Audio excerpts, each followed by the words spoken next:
Hello and welcome to Politics Today, live on Channels Television. I'm Kayode Okikulu in Lagos. Well, the federal government has been holding meetings with organized labor separately, and that's all in a bid to avert an impending nationwide shutdown, as the Nigeria Labour Congress put it. In fact, last time we checked, the Minister of Labour, Simon Lalong, and the Minister of State were all still meeting with the Trade Union Congress. That's after it met with the Nigeria Labour Congress. So what happened in that meeting? How come no resolution was reached by both parties?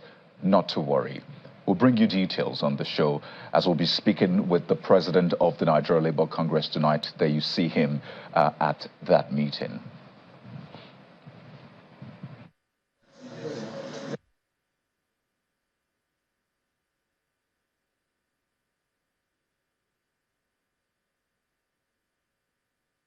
The rights and welfare of our workers. Your dedication and tireless advocacy have been critical in shaping a fair and inclusive work environment and ensuring the well-being of our workforce. We acknowledge the valid grievances that have fueled the recent labor crisis, and we are committed to addressing them in a just and equitable manner. We must also recognize the economic realities that confront us. As we address the concerns of our workforce, we must be mindful of striking a balance that promotes economic growth and secures sustainable progress for our nation. We came with mixed feelings on whether it will work or not, because we have had so many meetings, some beyond this level, and nothing seemed to be coming out of it. But as great optimists in the Nigerian project, we can't stop trying. And then we raised the second issue of the version of the Office of the National Union of Road Transport Workers. So under your watch, a trade union office has been violated. Police invaded it and removed the elected officers of that trade union office. They went ahead and killed somebody. As we talk now, those people are behind bars, a president and general secretary of a union. What are we negotiating? President and general secretary of a union, duly elected, you send police to send them away there, and then they are behind bars the fifth day, and we are here. And I'll finish meeting with you and tell you that I'm going there to maintain peace. Even on that point alone, our strike action will move ahead with it.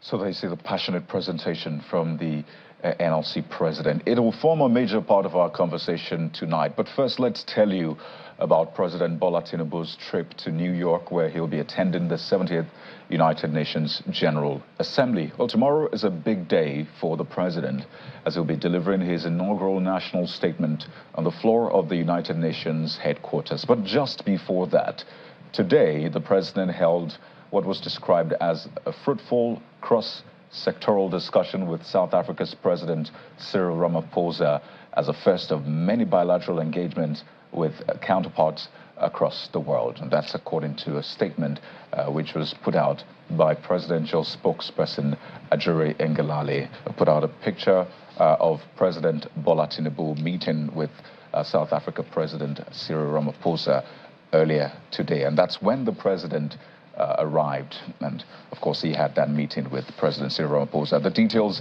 of that meeting have not been made known yet, but let's just show you what the itinerary of President Bola Tinubu looks like for this UNGA, that's the UN General Assembly. He'll be holding bilateral meetings with other world leaders, including the EU Commission, Brazil, South Africa, which he just actually finished with. He's also set to meet with transnational firms like Microsoft, Meta Technologies, ExxonMobil, General Electric, and the rest, as well as address Nigerian SMEs Business Summit and conduct NASDAQ closing ceremony.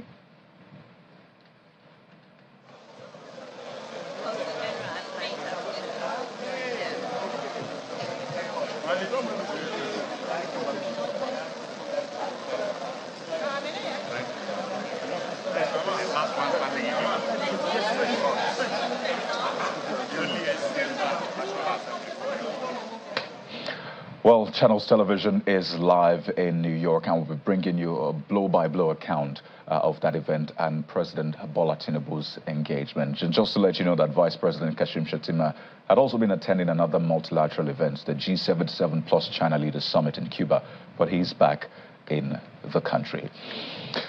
Well, one of the big stories that came out today is from the Tribunal. The Zamfara State Governorship Election Petition Tribunal sitting in Sokoto today dismissed the petition of the APC governorship candidate Bello Matawalle for lacking in merit. And the Tribunal awarded 500,000 naira fine to Mr. Bello Matawalle, who had filed the petition at the Zamfara Governorship Election Petition Tribunal, challenging the outcome of that election, which held on March the 18th. The chairman of the panel of justices, led by Justice Cordelia Ogadi, who read the judgment, said that the petitioner did not prove his petition, where he alleged wrongful collation of election results, exclusion of married and local government results, overvoting, and that election was not conducted in some wards.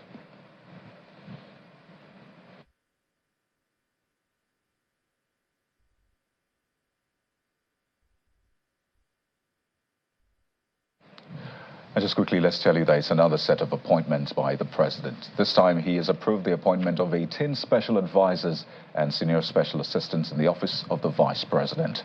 According to a statement which was released, the team, comprising 6 special advisors and 12 senior special assistants, will work in the office of the VP to support the agenda of the president. Now, those appointed include Rukaya El Rufai, a special advisor on NEC and climate change, Temitope Fasua on economic matters, Hakim Baba Ahmed on political matters, as well as Jumake Oduwole on PEBEC and investment, as well as others. And now to some other trending political stories. Here's your political roundup.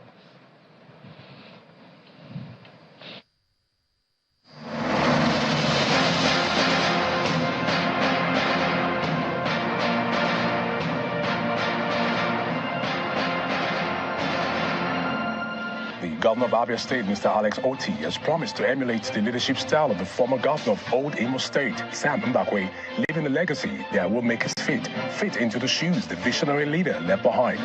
Governor Oti made this remark during his visit to the wife of the late former governor, Mrs. Victoria Mbakwe, at their home in Avutu, Obowu, Imo State. Today, Sam Mbakwe was a visionary leader, and he did his best. And we call on present leaders and future leaders to emulate what he did and actually aim to better what he did in his own time. The Jigawa state government has flagged up the distribution of palliatives and cash grants to vulnerable people in the state to cushion the effect of the removal of fuel subsidy. Governor Umar Namadi of Jigawa State said the palliatives will be distributed to 108,000 individuals across the 27 local government areas. Today's event is therefore a continuation of the government's efforts to cushion the economic hardship occasioned by the international trend that came with the withdrawal of fuel subsidy in the country. The Minister of Humanitarian Affairs and Poverty Alleviation, Dr. Betta Edu, has reiterated President Bola Tinubu's commitment to ending poverty through the renewed Hope agenda.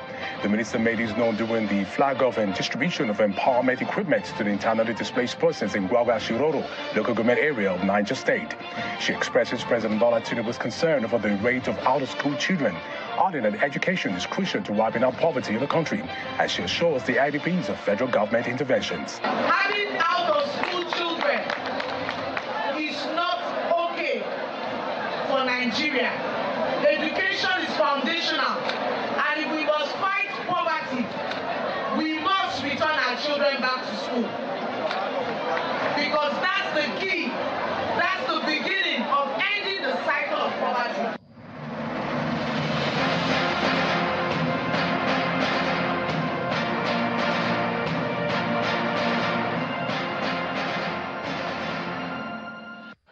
So the federal government appears to be racing against time here in a bid to avert a nationwide indefinite strike action. The Minister of Labour has met with the NLC.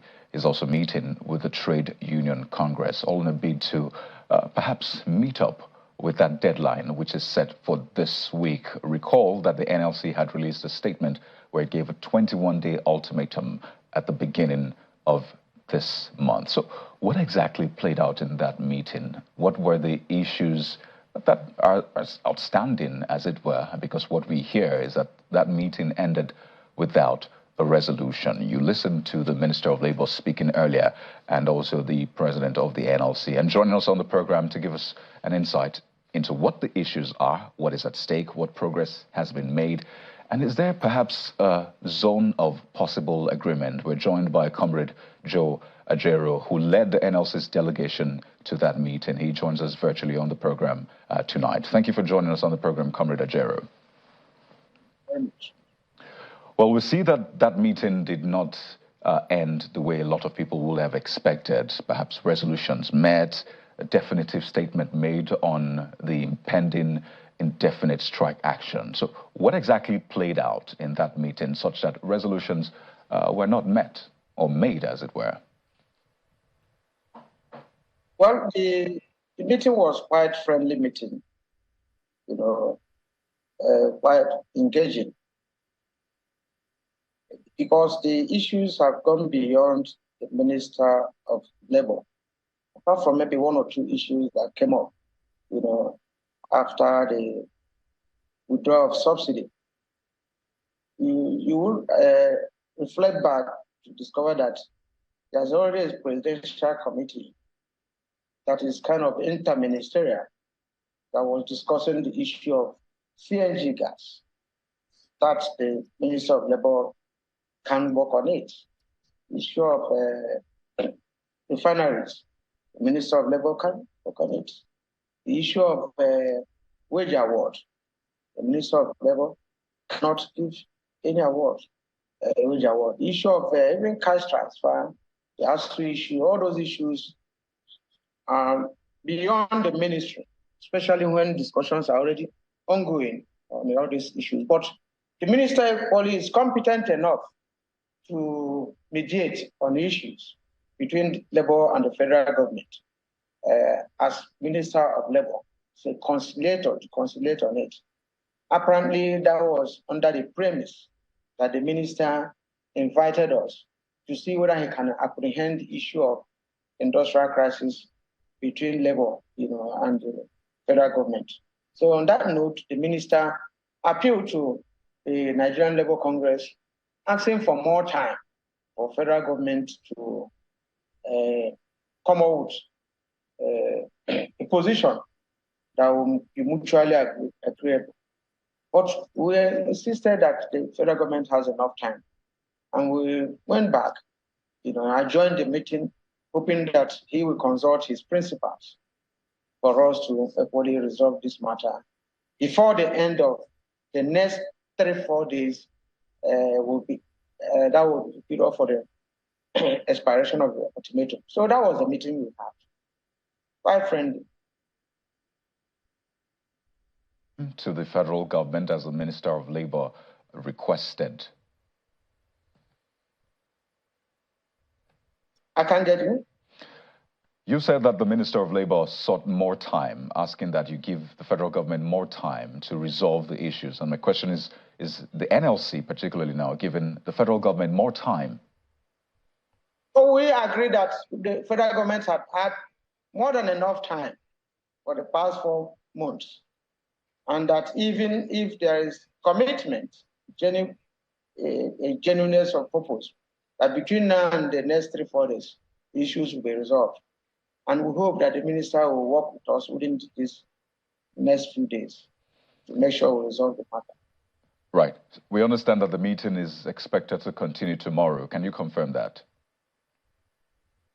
Well, if they invite us for meeting tomorrow, we'll attend.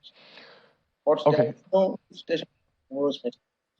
Right. So as it stands now, the ultimatum is still in effect. The clock is still ticking, if I get you correctly, and the 21-day ultimatum, which expires this week, is still in place. Just before we break down the issues so Nigerians can better understand, and we know where we're at and the way forward, speak to us about why the TUC is holding a separate meeting with the government. Whatever happened to organized labor? Well, there's no organization, there's no trade union registered as organized labor. It was coined for the convenience of the government, maybe to avoid two meetings. And the two organizations are independent, although one is the foremost, labor center. And in international labor organization or any meeting, the foremost and the union with the highest worker representative leads. Even in ILO, we must take TUC along. So if we couldn't agree again on issues, we can meet separately with the government and table our matters. And from what you can see from our last warning strike, you see that we can go it alone. So you're saying you do not need the TUC, there's nothing like organized labor anymore, and both of you are working independently? Yeah, we can work independently, we can work jointly when we agree. But we will not, the NLC will not take under our watch if we give a strike notice, and then a union that didn't give a strike notice say they are backing out of a strike that they didn't call for.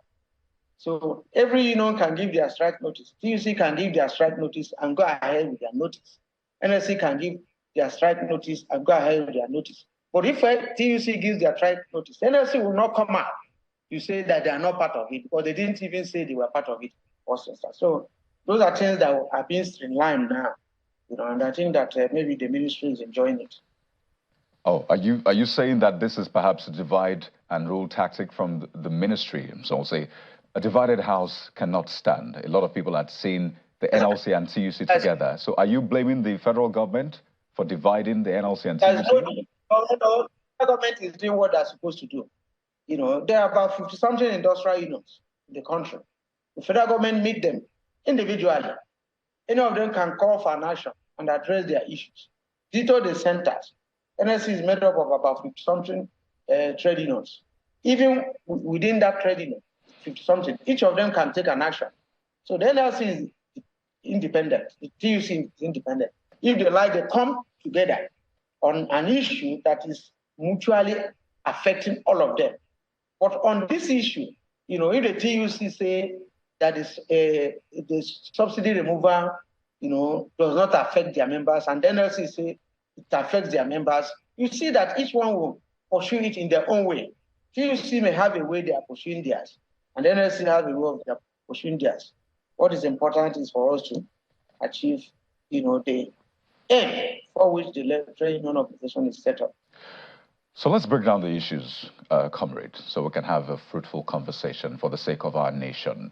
Your demands, you've listed them out time and again. So let's see just perhaps what progress has been made and what the specific issues are. The review of minimum wage stands out clearly, and Labour is seeking for an upward review, obviously, of the minimum wage. What figure, what rate are you pushing for at this moment? And what progress has been made? What is the federal government telling you? Well, we have not put at the table the issue of minimum wage. What we put at the table is the issue of wage award. And wage award is to cushion the effects, of the increase in pump prices of petroleum products. Wage award is different from minimum wage. The minimum wage law will be reviewed next year. And by next year, the federal government and the state governments and the trade unions in the country will meet and discuss the issue of minimum wage. But each time there's an action, by the federal government, that affects the wage of employees, what normally happens is that a certain percentage will be marked out as a wage award to cushion the effect. Early this year, the federal government under President Buhari, gave a 40% award, to workers, in the country, especially, in the federal public service, to cushion the effect of COVID-19. That is wage award, it's not minimum wage. So, and that is what we have asked for. And then we have not met at the table to discuss a percentage that is appropriate. I discussed this even with Mr. President and drew this demarcation, and he was telling me that would be double. I said, yes, that would be double. But take care of this wage award first before a minimum wage, and the minimum wage goes with law. It is legislated at the National Assembly, and the date, it will expire will be next year. So we are not mixing it up, minimum wage and wage award. So what percentage of wage award are you looking at, comrade? Sorry? What percentage are you looking at for the wage award? Well, we'll take the percentage of the hike. If you take the percentage of hike, we have almost 100 or 200% as of today. But we would have looked at it, not a straight jacket on percentage. If some other issues are to be taken along with it holistically, if we have addressed the issue of CNG buses in the country, and where people pay 500 naira and they're paying maybe 200 naira, we will not insist on 200% wage award, because the main issue that is affected by this policy of the government has been the issue of transportation. There has been the issue of the energy. So if we had addressed it, labor will not be talking of maybe 200% or 100%. A certain percentage will come up, and then we'll discuss it and agree on it. Bearing in mind that by next year, the issue of minimum wage will still come up. We'll take the whole thing into consideration. I recall that the presidency, in a statement on the president's 100 days, spoke specifically about minimum wage, saying that it's working out a minimum wage and salary increase in the aftermath of subsidy removal. So it looks like that's on the table, at least as far as the federal government is concerned. Now that you've mentioned CNG, let's talk about that, because a lot of Nigerians are seeking alternatives to CNG. What is your demand? There's a presidential committee on CNG roadmap, but there's a time frame to that one, saying that, well, all of this might not come into fruition fully up until 2024. What does Labour want as a matter of urgency when it comes to CNG? We have had an agreement on this before now. Under Silva, the former Minister of Petroleum, in 2021, we had an agreement with federal government. And it was clear that about 1 million vehicles could be converted within the first 3 months. I don't know who is bringing this idea that nothing could be done until the 2024. It's live. It's not rocket science. Even conversion of vehicles now, could be on. In addition to even bringing in vehicles that are CNG driven. Even the issue of NLC motors, from that 2021, we had that agreement with him, and the federal government has mass-produced buses that are CNG driven. If anybody is telling you that until next year that nothing could be done, I'm telling you that the person is not telling us the truth. In other countries, I just came in from China yesterday, 90% of the vehicles there are electric motors, that chargers, you charge for even 10 minutes, 20 minutes, and it will last you for about 20 hours in that order. So the federal government is not talking of even bringing, electric motors, electric batteries. They're not talking of CNG. They're only telling you it can be possible. And we're saying it can be possible between now and the next 2-3 months. We could flood our roads with CNG buses, with CNG vehicles, with electric battery vehicles. And it's possible. And you can't just say, well, 4 months gone. It says it can't be done until next year. What is so peculiar about next year when these processes will start? Is it that there are no CNG vehicles that can come into the road, or we can't have some stations, even with Ipman saying that their filling stations are available? They have not made any effort on any issue. Even the issue as simple as cash transfer or bringing buses on the road, nothing has happened to them. So it's lack of willingness, and we can't model up all these issues, and then call minimum wage as wage award. Minimum wage, if anybody is looking at the issue of wage award as minimum wage, then there's confusion within that class of people. So it even raises issues about the kind of dialogue that is being done here, the kind of back and forth, reconciliation as the case is here, whether there's trust, whether the communication is clear enough, because that is vital to achieving success. But let's talk more about some of the issues that have been raised. You've said that the CNG is a deal breaker and 2024 is too far. Are you considering the question of funding? Where do you think that the federal government can get the money from to purchase these things? And not to talk of capacity. Perhaps if we're looking at local production, have you looked at the capacity of those who are to manufacture in-house? Do we have that capacity? Have you checked? Well, I know that importation by the federal government, even with the removal of waiver, by now we would have had thousands of CNG buses on the streets, clear. And like I said before, it's not rocket science, either from Brazil or any other country. So we should not be looking at these things as if, if they don't happen the way we want it, the whole world will come to an end. Even within us, the labor movement, what we need is clear direction from the government. We have talked with people, experts in CNG that are ready to roll out. If the federal government agrees on a policy direction, independently, people will convert their vehicles to CNG buses. And then, but you see, it must take a policy direction, for the federal government to say, oh, this one has happened, especially with the willingness of, the IPMAN to say our filling stations are available. Let's do this conversion. Let us start from somewhere. Well, Comrade, pardon me to butt in here. Are you saying, you said that you're speaking, you've actually spoken, you've done some research. Are you saying that Labour is willing to take on that, project, the responsibility of getting the buses? Is that something you're pushing forward as well, that, well, we can handle it, you can give us the funding and we'll bring in the buses? Is that something you're considering? I've talked to a lot of people at our NEC meetings. The experts have come to address us.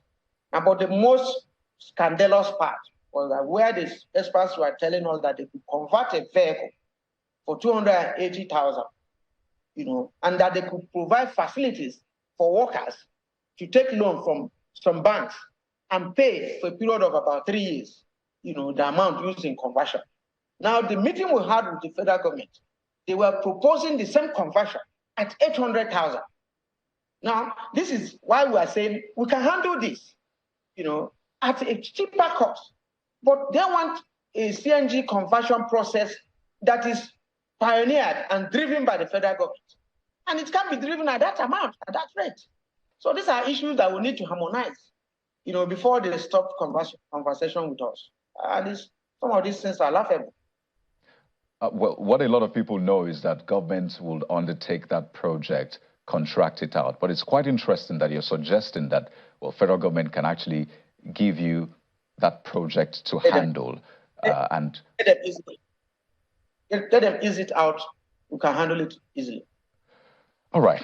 Still a couple more issues to raise, Comrade, but we need to go to break now. And when we return, we'll take the other outstanding issues. Our focus is ensuring that the issues are laid bare on the table so Nigerians understand the issues at stake.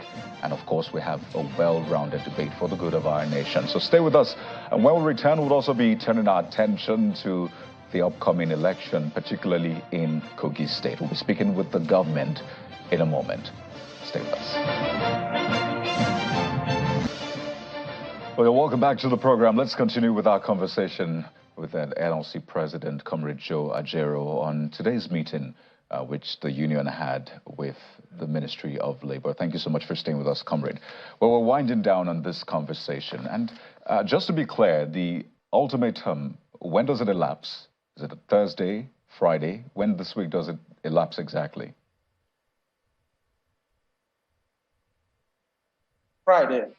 On Friday, right. So race against time, literally. One more issue before we go, and that's the issue of refinery. It's a major issue in your demands. The federal government has promised that at least one of them will be up by December. I don't know if you are very confident about that. It looks like the government is confident, but have you checked the state of the other refineries? I don't know if you have. I imagine you have perhaps workers there as well. What do you hear about the refineries in terms of their state, how much it will cost to get them working, what duration of time it will take? Do you have information on that? Well, this whole issue about refineries have been on the table. As at 2021, we had a meeting. In fact, I was part of the committee set up then. The federal government promised that by 2022, that was going to come up, especially that of Port Harcourt refinery. Thereafter, we'll move on to Warri before eventually out of Kaduna.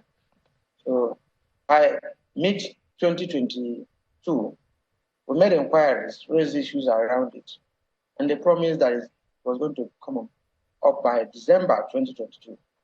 By December 2023, again, nothing happened. Nothing. And they said first quarter of 2023. First quarter of 2023, was with us. But on this same issue, it was in a meeting with the president, and he asked the group managing director of NNPC emphatically, when will the refinery be ready? And he said, and it was corroborated with my two colleagues from Pengasan TUC and Nupen, that works have reached advanced stage in the Port Harcourt refinery, that by December, it was going to be ready. So that's what led to that date. And from there, you can move into the others, Warri and Kaduna. So, but we want to see one, start operation before we can now say for sure. The other ones, there is commitment to put them, ready for production. But do you know about the state of the others? What would you say about the state of the other refineries, the Warri and Kaduna? But the state of the other refineries that they are not refining now, including Port Harcourt. And that's why this issue of repair, in fact, the case of Port Harcourt is like another refinery, in addition to the one that is in operation there. It's like there's combined, team or combined production, sorry. This one be refining this capacity. Another one being built within the same refinery. Because like the civil work made provision for expansion. So that is what they are offering in Port Harcourt. And it's assumed that when they start it, it will service the people to a large extent. Right. While that of Warri and Kaduna, will still come on stream. So on a final note, comrade, when it comes to conciliation and issues as this, there's always the zone of possible agreement where perhaps you can meet each other maybe halfway or what have you. What would you say at this point is your ZOPA, Labour's zone of possible agreement in this negotiation with the federal government? Well, in the first instance, every party puts their own card, for possible negotiation. And when you reach that point, I think you can strike a balance, that, okay, you have attended to this, and then let's give you 1 day or two. But the issue of good faith, utmost good faith, is very, very important. Not when you negotiate one, nothing happens, two, nothing happens, three, nothing happens. It becomes a very big problem. As we are talking now, if you go to a negotiation with about 5 demands or 6 demands, right, and one has not been met, you can't go back to tell your people that none has been met. As we talk now, none of the demands have been addressed, even the simplest of it all. Right. Well, I'd like to thank you so much, Comrade Joe Ajero, and wish you the best. The meeting continues tomorrow, as we hear, so we'll, of course, follow up with that. We wish you the very best, Comrade Joe Ajero, the NLC President. Thank you so much for your time on the program. God bless you. So let's continue with our build-up to the November off-cycle governorship elections in Bayelsa, Imo, and Kogi State. Well, last night on the program, we spoke with the governorship candidate of the African Democratic Congress, ADC, Honorable Leke Abejide, and he spoke on a wide range of issues, from his campaigns to the security situation in the state and the general state of affairs in Kogi State. Just barely weeks to that election, we're going to be focusing on the issues. And tonight, we'll hear from the government of Governor Yaya Bello on some of the issues raised by Honorable Abejide. We're joined on the program by Mr. Kingsley Fanwo, who is a Commissioner for Information in the state. He joins us virtually on the program from Lokoja. It's good to have you on the program, Mr. Fanwo. Thank you very much, my brother. Let's begin with... Right. Let's begin with the obvious one. Few months or few weeks to go to the election, but a few months to go for your principal, and he's hoping to have someone who has served in his government take over from him. How are the people of the state receiving that to begin with? They have been satisfied with the performance of the governor. We came prepared. We knew what we were coming for, and we set what we call the thematic areas that we want to use to address and alleviate the poverty of the people of Kogi State. And we looked at the issue of education, healthcare, infrastructural development, civil service reforms, and all of that. We've been able to deliver on that mandate.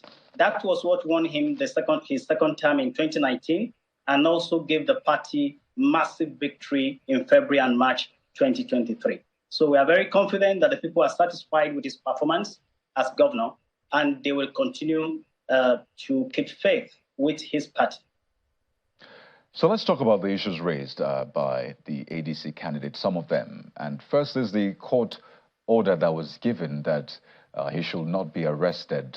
And I imagine that you received that as well. And he spoke about it, talked about some of the issues playing out in the state. And I wonder what the government's response is to that court order in particular. Yeah, let me say that no one is trying to arrest any of the candidates running for election. It is their fundamental right to run for election, to aspire to positions and all of that. So no one is after him. We don't know why he's running helter-skelter, that he should not be arrested. Be that as it may, even if you get a court order, if you commit any crime, you will be arrested. So the court order does not exclude that. So what we will advise them is to ensure that they play according to the rule, play by the rule, ensure that they don't violate the electoral law and the Constitution of the Federal Republic of Nigeria. If they violate any of those rules, they will definitely be asked questions by law enforcement agents. So for me, it was an unnecessary and futile exercise by that candidate. Well, the court gave a ruling on that. I imagine that the court considered it worth the while. But one of the other issues he raised is about development in the state. And he mentioned that, I mean, even where you're from is not far from where he's from. And he talked about the roads in his constituency, that roads have not been constructed, that the only road, a major road there, was constructed by him. Speaking to that particular point, what do you have to say? I would advise him to speak less on some of these public policies, because the more he speaks to the people, the more they get to understand his level of understanding and knowledge about how governance is run. We know him to be a successful businessman, but you know, the business world is quite different from bureaucracy. And he needs to understand and have proper understanding of the state that he's aspiring to govern. The road he's talking about is a federal road, and the governor has been lobbying the federal government for the past 7 years for that road. It is now that we are having a lot of hope because the current Minister of Works has promised to attend to that road. It is not under the purview of the state government to be able to fix such roads. The one we have the right and the jurisdiction to fix, we've fixed. He has not talked about the township road in Kaba.